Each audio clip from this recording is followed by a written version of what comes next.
মিষ্টির ওপর আমার এতটাই জোঁক, যেহেতু আমি উত্তর কলকাতায় জন্মেছি, উত্তর কলকাতায় বড় হয়েছি।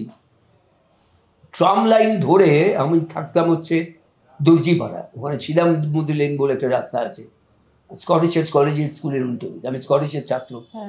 তো ওই ট্রাম লাইন ধরে সোজা ধর্মতলা হাঁটতে হাঁটতে গেছি, যা মিষ্টির দোকান পড়েছে ঢুকেছি, জিজ্ঞেস করেছি যে আপনাদের কি ভালো মিষ্টি আছে, বললো ওই দোকানে একটা মিষ্টি খেলাম, আবার চলে গেলাম খানিকটা, এপুর থেকে দিলাম ওপুরে একটা মিষ্টির দোকান, সেখানে চলে গেলাম, গিয়ে তাদের বললাম কি ভালো মিষ্টি এটা, সেইটা একটা খেলাম। এই করতে করতে ধর্মতলা অবধি পুরো হাঁটতে হাঁটতে মিষ্টি খেতে খেতে চলে গেছিলাম, গিয়ে আবার একটা ট্রামে করে বাড়ি ফিরলাম।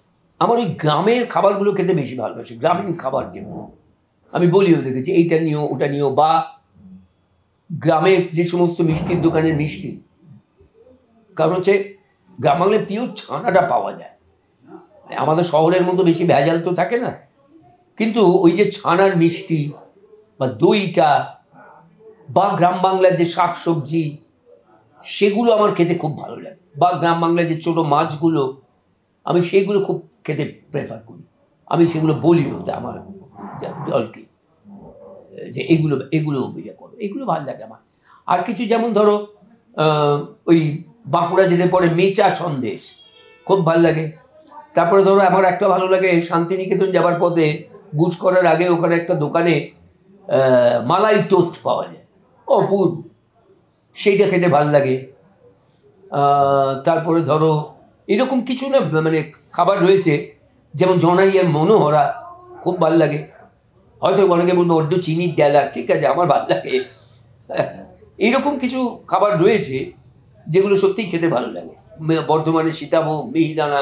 প্রিয় খাবার তো আমার মিষ্টি, প্রথম হচ্ছে মিষ্টি। আমি একটা সময় ছোটবেলা থেকে মুঠো মুঠো চিনি খেতাম, এখন সেটা কমে গেছে। চিনি এমনভাবে খেতাম যে তখনকার মানে আগেকার দিনে বাড়িতে না ওই, আমি জানি না তুমি দেখেছো কিনা, জালের আলমারি থাকতো, সেই জালের আলমারিতে চিনি রাখা থাকতো আমার বাড়িতে, মা তার মধ্যে রাখতেন, আমি ওই জালের আলমারি খুলে চিনি খেয়ে আবার রেখে দিতাম। বুঝতে পেরে হয়তো সেই জালের আলমারি যে কড়া ছিল তাদের তালা দিয়ে রেখে দেওয়া হতো। আমি চেষ্টা করতাম কীভাবে ওটাকে বার করা যায়। তারপর একদিন দেখলাম জালটার একটু তারপারগুলো কেটে গেলে ফাঁক হয়েছে, সেই ফাঁকটাকে ক্রমশ বাড়াতে লাগলাম। এবার ওই ফাঁকের ভেতর দিয়ে হাত ঢুকিয়ে কৌটোটা বের করে আবার তারটাকে ঠিকঠাক করে দিয়ে কৌটোটা রেখে চিনি খেয়ে নিতাম।